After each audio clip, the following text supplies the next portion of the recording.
وَلَا تَأْكُلُوا أَمْوَالَكُمْ بَيْنَكُمْ بِالْبَاطِلِ، اپنے مال آپس میں باطل طریقوں سے ہڑپ نہ کرو. وَتُدْلُوا بِهَا إِلَى الْحُكَّامِ، اور اپنے مال کو ذریعہ نہ بناؤ حکام تک پہنچنے کا.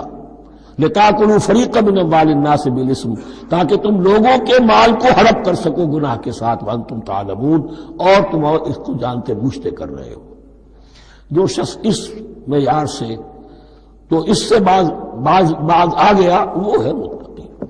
یہ لسٹ پر ٹیسٹ ہے، ورنہ نمازوں کی تعداد، روزوں کی تعداد اور حرام کھانا تو تقویٰ نہیں.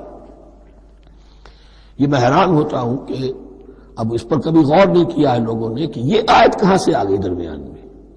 روزے کے احکام اور اس کے بعد قتال کے احکام بھی شروع ہوں گے، حج کے احکام شروع ہوں گے، یہ بیچ میں آیت.